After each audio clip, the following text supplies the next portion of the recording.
establecemos convenios con los municipios, con universidades, a nivel regional vamos estableciendo distintas alianzas para poder implementar el trabajo.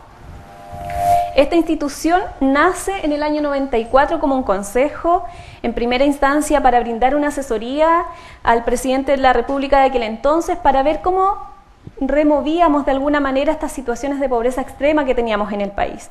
Situaciones muy complejas que las vamos a ir viendo más adelante, que son distintas a las de hoy. Pero era necesario armar una comisión, generar una propuesta. Chile es un país de muchas comisiones, de muchas propuestas, y muchas de estas propuestas quedan, ¿cierto?, en un lindo archivador, en una carpeta muy bien presentada y finalmente no se materializa. Similar situación pasó con esto. Sin embargo, parte de las personas que trabajaron en esta propuesta decidieron llevarla a efecto. Y así nace lo que es la fundación en el año 95.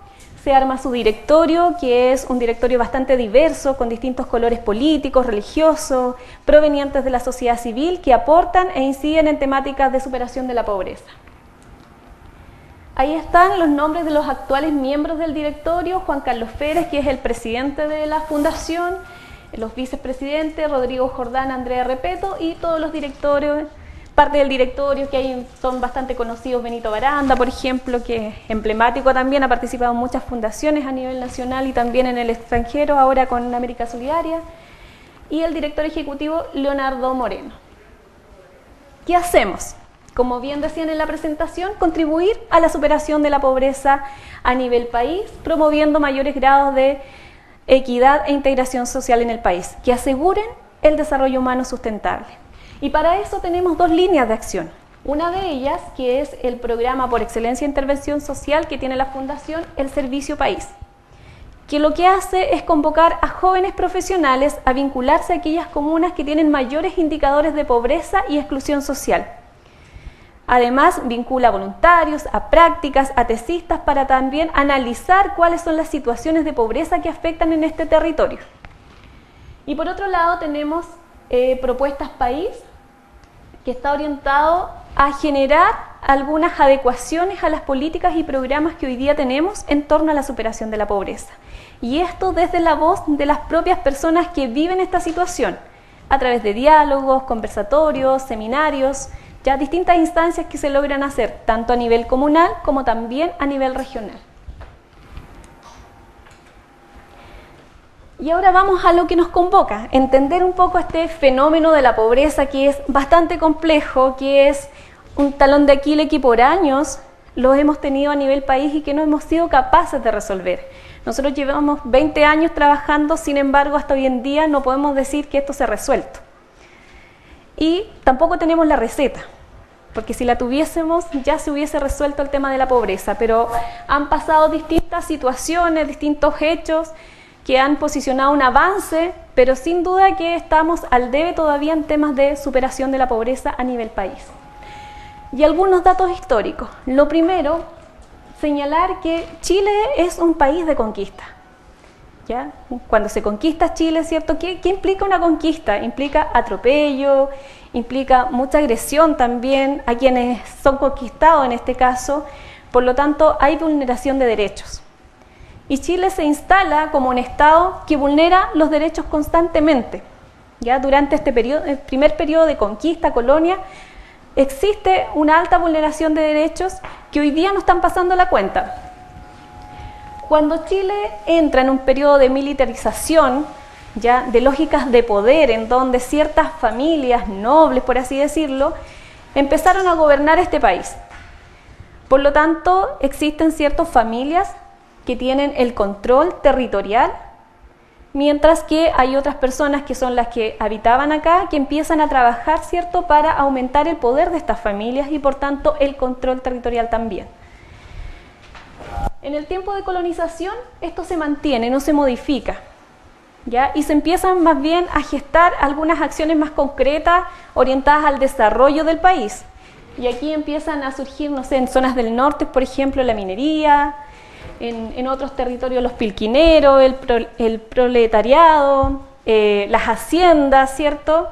Y con todo ello, si englobamos qué sucedía con esto, eran personas de clase mestiza, trabajadoras, en donde no tenían derecho porque habían perdido su historia, su memoria cultural, habían perdido su religión muchos de ellos porque se trató de alguna manera de homogeneizar, de construir acá una nueva sociedad. Por lo tanto, Chile se construye desde la capital. Todo se concentra en Santiago, desde sus inicios. La gran riqueza del país se concentra en la capital y desde ahí empiezan a bajar las políticas de desarrollo, algunas acciones concretas de mayor gobernación territorial hacia las otras regiones. Por lo tanto, como bien les decía, desde la colonia, un grupo selecto de familias tenía el control del territorio, ¿ya? Eran propietarios de estos terrenos. Por lo tanto, los demás trabajaban para aquellas familias. Y esto se reproduce constantemente, porque les muestro algunas imágenes acá. Muestran imágenes de los trabajadores de aquel entonces, con trabajos bastante precarios, en donde las situaciones de pobreza eran constantes. Inclusive en algunos casos surge también la reacción de algunos grupos, organizaciones que veían que esto no era, no sé si normal, pero que no estaba bien. Y querían aportar en una mayor igualdad de derechos y de condiciones para las personas. Por lo tanto, surge aquí, empiezan a surgir por la década del 70, ¿ciertos? 60, 70, las organizaciones de la sociedad civil. Y aquí hay una mirada bien difusa de la pobreza. Y aquí vamos a entender por pobreza en estos años, en tiempos de conquista y colonia. Normalmente la pobreza era visto desde un lado más eclesiástico. Se veía la pobreza como el pobre reflejaba el rostro de Cristo. Por lo tanto, era un designio divino ser pobre y estaba bien ser pobre. Ya no era algo anormal, sino que estaba súper bien. Debían existir la clase rica, ¿cierto? Y debía existir esta clase pobre. ¿Para qué? Para que aquellas familias más pudientes, ¿cierto?, pudiesen capitalizar de alguna manera con estas personas en situación de pobreza la oportunidad de llegar, ¿cierto?, a la cúspide, de llegar al cielo, estas cosas más religiosas que estaban instaladas y que posteriormente fueron fuertemente cuestionadas. Y se fue transformando esta conceptualización de pobreza. Y aquí me voy a dar un salto en años bastante grande, como para no darle la lata gigantesca en términos de historia, pero pueden revisar, por ejemplo, a Gabriel Salazar, que les va a dar hartos indicadores de cómo se genera esta economía social y cultural a nivel país. Por ejemplo, Chile, cuando empieza a generar un sistema económico, cuando empieza ya a desarrollarse como Estado-nación, lo que hace es trabajar más en la lógica del rentista. Vale decir que las familias que tenían altos recursos económicos seguían invirtiendo, ¿cierto? Se hizo una extracción de los recursos naturales que se sostiene hasta hoy en día, de todas las riquezas y recursos naturales que hay a nivel país, se fueron sacando todos estos elementos y generaban rentabilidad de estos mismos. ¿Ya? Hoy día en Chile 10 empresas mineras tienen el 40% de la propiedad de los terrenos del país. El 60% de todos los demás. Pero el 40% lo tienen ellos, que son alrededor de 40 millones de hectáreas. Por lo tanto, eso no es una situación menor. Ya el que sean propietarios significa también que gobiernan esos territorios, que tienen el control político, económico y social de esos espacios. Y eso ha gatillado las grandes desigualdades que hoy día tenemos.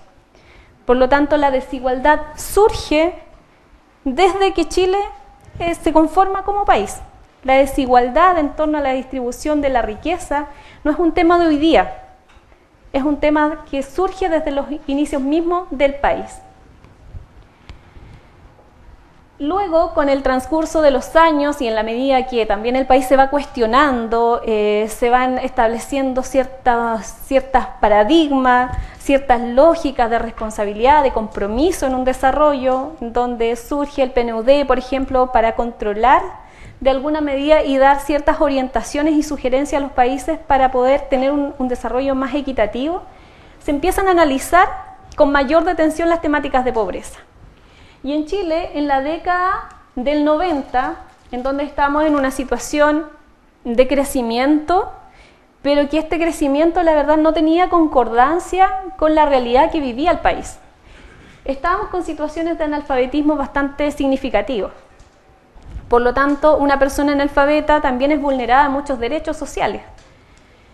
Teníamos mortandad infantil, principalmente por desnutrición. Desnutrición de la madre, desnutrición de los hijos. Elevado índice de mortalidad infantil temprana, a causa de enfermedades transmisibles, muchas de ellas, y también foco de todas las necesidades que no estaban satisfechas, agua potable, saneamiento en los lugares, retiro de los residuos domiciliarios, entonces había muchos focos de contaminación. Y acá, bueno, Juan Carlos les podrá hablar más de aquello, pero también teníamos muchas familias sin techo, ya que era un tema no menor, teníamos muchos campamentos, y no sé si en aquel entonces eran denominados campamentos todavía, algunos estaban en precarias condiciones que costaba denominarlas como tal. Hoy día tenemos una pobreza distinta, ¿ya? Hablamos de una pobreza moderna, una pobreza equipada, decimos también. ¿Por qué? Porque es una pobreza o personas que están alfabetizadas. Hoy día todos sabemos leer y escribir, ¿cierto? La mayoría de las personas tienen acceso a la educación. El punto es cómo es la calidad de esta, ya que leemos algo y normalmente no la comprendemos. Son otras las situaciones. No hay déficit calórico, no fuimos al otro extremo, ¿cierto? Ahora tenemos obesidad, ya tenemos niños que, no sé, hace un par de semanas atrás salieron los resultados de la prueba SIMS de educación física y vaya que hay que preocuparnos porque tenemos niños y niñas que hoy día están con serio aumento calórico y que van a tener después enfermedades de hipertensión, diabetes, que son de alto costo también en su tratamiento. Hay una mayor esperanza de vida, hoy día la esperanza de vida bordea los 80 años. Por lo tanto, puedo pensar que voy a llegar a viejita, a conocer nietos, ¿cierto? Y vamos a ver el país distinto también. Pero ahí la determinante es bajo qué condiciones voy a llegar a esta adultez. ¿Voy a tener una buena pensión? ¿Voy a tener salud integral? ¿Voy a poder disfrutar mi vejez? ¿O más bien va a ser un tormento, un suplicio cada etapa de la vida que vaya pasando? Hoy día tenemos familias con techo, ¿ya? Hay viviendas, hay lugares que están construidos, distintas soluciones habitacionales que se han dado, pero muchas de ellas no tienen el soporte comunitario. ¿Qué significa esto? No hay plazas de juegos, no hay áreas verdes para los niños y niñas. Son lugares que normalmente quedan en las periferias de las ciudades, por lo tanto están lejos de la estructura de oportunidades a las cuales pueden acceder o a las cuales necesitan las familias llegar. Por tanto, vamos generando estos guetos sociales en las distintas periferias de las ciudades. Hoy día estamos afectados por grado importante de vulnerabilidad y brechas sociales que generan exclusión. O sea, esto mismo anterior, si nos van segregando, cada vez estamos más expuestos a no tener los accesos y los servicios necesarios para el sobrevivir diario. Y a su vez, este es un país que es altamente sísmico, que tiene muchos volcanes, que está expuesto a las lluvias, por lo tanto la vulneración también en términos ambientales es bastante significativa. Pero no tenemos los capitales suficientes hoy día como para hacer frente de buena manera, a tiempo, a toda esa vulneración. Y la política pública hoy día tampoco nos da este soporte. Teresa Matus, por ejemplo, señala que ella siente que la vulnerabilidad no está en las personas, no está en las familias, sino en las políticas públicas que hoy día tenemos para poder sobrellevar la situación de pobreza. Y aquí algunos datos del estudio Voces de la Pobreza que hizo la Fundación en el año 2009 y que principalmente recoge aquel sentimiento de las personas que viven en situación de pobreza. Uno es el dato cuantitativo, ¿cierto? El dato duro de cuántos están en situación de pobreza, que responde principalmente a la tenencia de recursos. ¿Tiene para adquirir o no lo tiene para adquirir? Pero el aspecto cualitativo ya ayuda a comprender la multidimensionalidad de la pobreza, que la pobreza no es solamente la tenencia de recursos, es también la capacidad de las personas para decidir qué hacer con su futuro, tener mayores grados de libertad. Y las personas en este estudio señalan, respecto a las dimensiones de su vivencia, señalan que respecto al ser, antes ellos se sentían más sacrificados. Decían que eran pocas las personas pobres, pero bien educadas. Se sentían más solidarios y eran reconocidos. Hoy día la situación es distinta, no se sienten reconocidos, ¿ya? Por lo tanto ser pobre hoy en día es andar pidiendo limosna, por un lado. Hay una cultura más individualista, cada problema se resuelve por sí solo y también eso responde a las políticas de focalización que hacen que efectivamente actuemos de una forma más individualista. Y a su vez se sienten invisibles. Hoy día hablamos del crecimiento económico del país y alcanzamos 5 puntos porcentuales, 7 puntos porcentuales, y hay familias que dicen, y yo no veo eso en mi casa, no veo ese crecimiento, ¿ya? Porque no es un crecimiento equitativo. En términos del estar, se sentían explotados por los otros, claro, porque más bien se movían en faenas obreras, ¿cierto? Por las haciendas, los pilquineros, como les mencionaba, mucho trabajo duro, pesado, con baja escolaridad. Se sentían seguros entre los suyos, había una red social que permitía que se protegieran. Por lo tanto, los niños y niñas eran cuidados por el vecino, por la vecina, había más confianza entre la comunidad. Y estaban solos en relación al Estado. El Estado poco se hacía cargo de estas problemáticas. Como lo veían como una manera natural, ser pobre era natural, por lo tanto no había mayor preocupación por ello. Además, estas familias pudientes, ¿cierto?, no solamente tenían capacidad de gobernar los territorios, sino que también de gobernar las políticas estatales, de gobernar el Parlamento. Ya tenían incidencia en los distintos espacios de poder. Por lo tanto, aquí se explica que muchas situaciones de pobreza son consecuencia también de las lógicas de poder que ha tenido el Estado de Chile. En el presente, respecto al estar, se sienten más maltratados, esperando. Hay algunas imágenes que estaban anteriormente con la mano estirada, extendida, ¿cierto? Esperando que algo se resuelva, esperando que alguien llegue y le resuelva la situación de pobreza, esperando la canasta familiar, esperando el bono. En eso estamos. Se siente intranquilidad y tristeza. Y la tristeza se traduce también en esta desesperanza aprendida. Bueno, si nacimos pobres, hay que morir pobres. No hay otra salida. ¿Ya? Los ricos van a ser más ricos y los pobres más pobres, y eso nosotros lo escuchamos en el cotidiano. Hay mayor presencia del Estado. Hoy día tenemos un Estado más subsidiario y que ante la necesidad responde inmediatamente con el bono, todas las medidas más de carácter asistencialista. Respecto a la tenencia, antes se tenía mucho menos. Y respecto a necesidades básicas, o sea, había poco alimento, zapatos, casa, agua potable, baños, ya más bien funcionaban las fosas sépticas. Esa era la situación del pasado. Hoy día se tiene mucho más. Hay falta de acceso a bienes y servicios de mejor calidad. O sea, hoy día se cuestiona la calidad, pero el acceso está. ¿Podemos acceder a la educación hoy día? Sí, pero no nos garantiza calidad. ¿Podemos acceder a una casa? Sí. No nos garantiza en el lugar que nosotros queremos y como nosotros lo hemos soñado. Entonces tenemos las oportunidades de acceso, no así la garantía de la calidad de estos. Tenemos mayores grados de inseguridad y esto basta con ver las noticias a las 9 de la noche y nos damos cuenta que en realidad poca seguridad tenemos a nivel social. Y hay un sobreendeudamiento. El dinero plástico hoy día nos resuelve la mayoría de las carencias que tenemos, pero eso implica endeudarnos no por corto tiempo, sino que a largo plazo, estar repactando constantemente las deudas. Por lo tanto, las familias hoy día se sienten tremendamente agobiadas con deudas que partieron siendo pequeñas, pero que con el correr de los años se han engrandecido y son muy pocas las posibilidades de salir de ese ciclo de endeudamiento. Respecto al hacer, antes se trabajaba desde pequeño, ¿ya? Y la UNICEF hizo tremendas campañas, ¿cierto?, para poder evitar el trabajo infantil.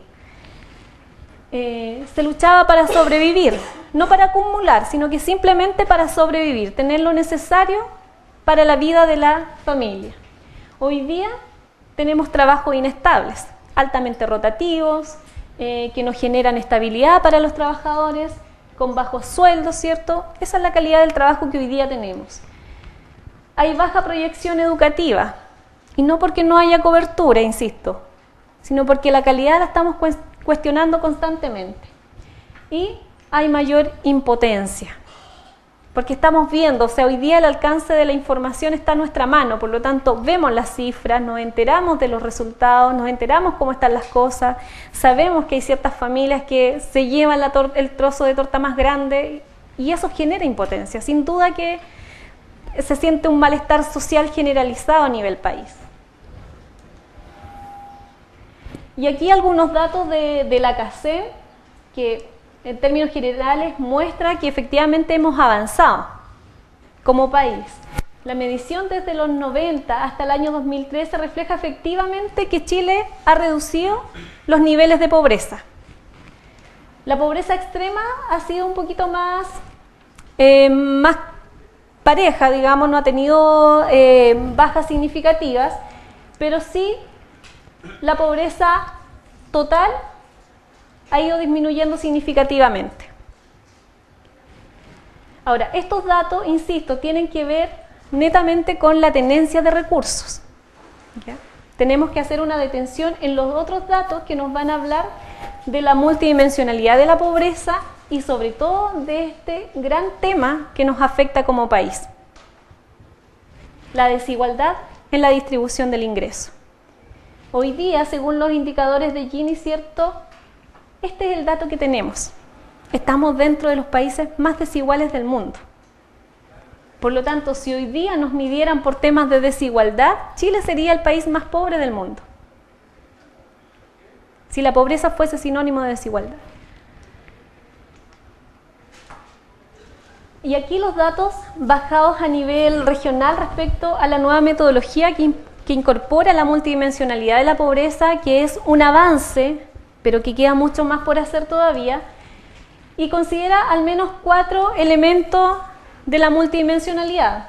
Por un lado, la educación, que responde principalmente a la asistencia, al rezago escolar y la escolaridad alcanzada. En temas de salud también, el acceso, la prevención en salud, la atención oportuna y la malnutrición.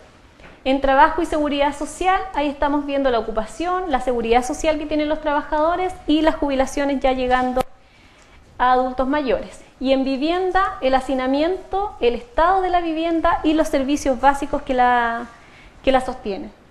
Y estos son los indicadores, las cifras en términos de promedio nacional versus lo regional. En todas nos disparamos, excepto en salud, que estamos un poco más equitativos en relación a lo nacional. Respecto al sobreendeudamiento que les contaba, aquí solamente un dato para mostrar. Fíjense que el promedio de ingreso de una familia, en este caso es del primer quintil, es de 60.637 pesos. Y lo que gasta por hogar es de 256.000 pesos.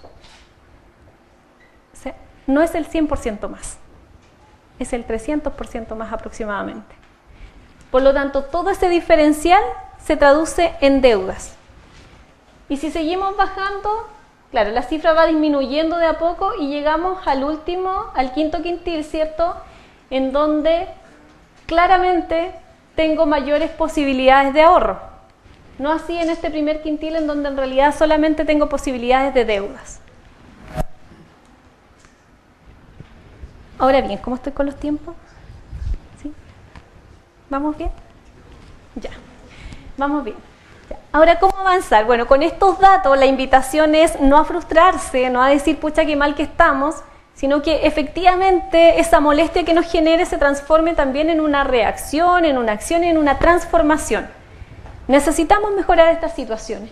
¿Cómo avanzar?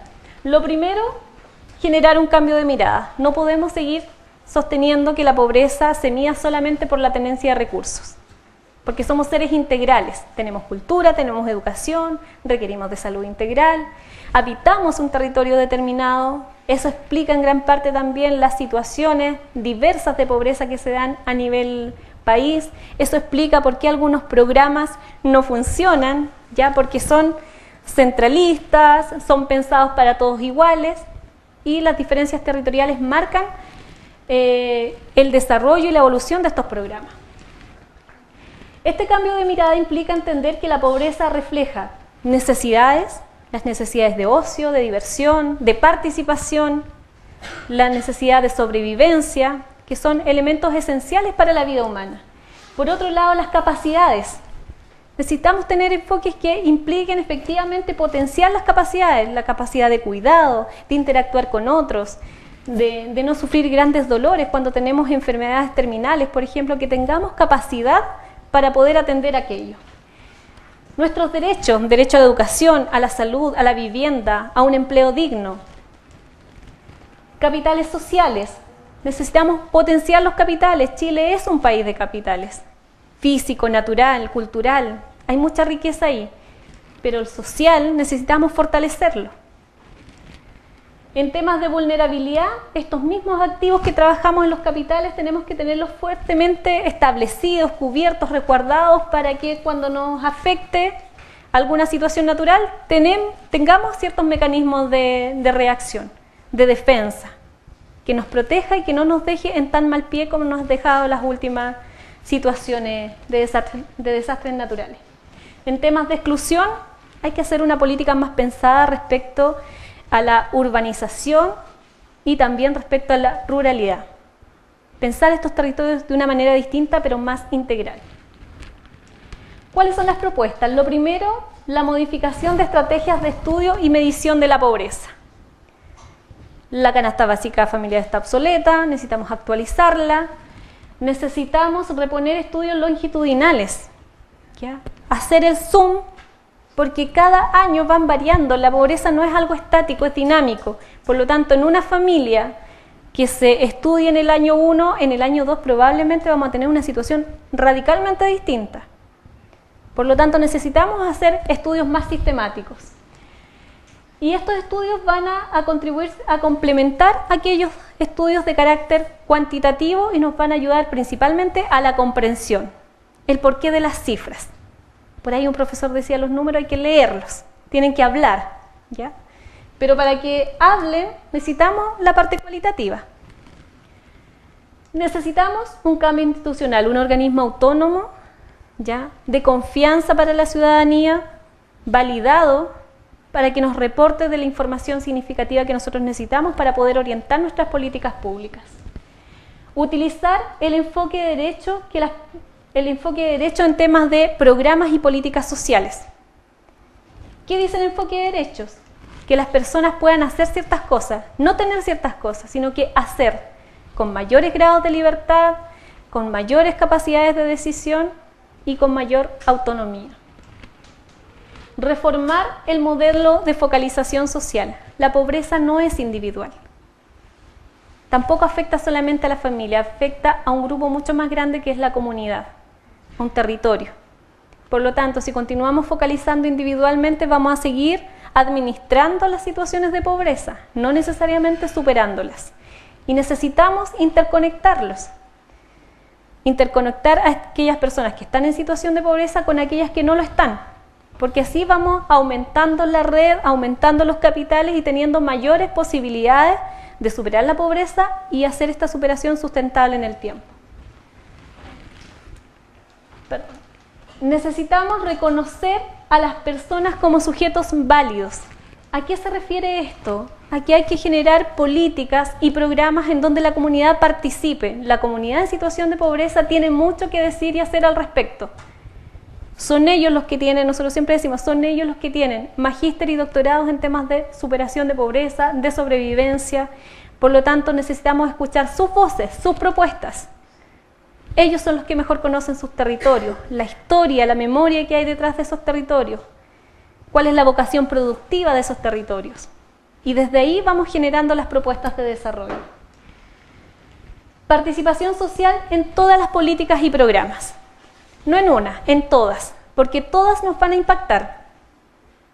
¿Ya? No solamente las que van concordantes con temas de desarrollo social, sino aquellas que tienen que ver con la educación, porque van en directa sintonía con el desarrollo social, las que tienen que ver con cultura, vivienda, las de participación ciudadana. Si hoy día queremos hacer ciertos cambios constitucionales, tenemos que tener mayores posibilidades de participación y que sean de un carácter vinculante. Y por último, generar umbrales sociales por áreas específicas. ¿Qué vamos a entender por calidad en educación? ¿Cómo vamos a hacer que este derecho sea efectivamente garantizado para todos y para todas, sin distinción?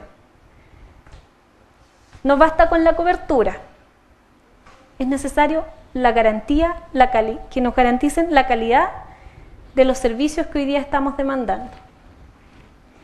Y para cerrar, compartirles solamente una premisa que tenemos, que no existen las personas pobres. Lo que nosotros creemos es que existen procesos sociales, económicos y culturales que afectan y modelan las condiciones de vida de las personas.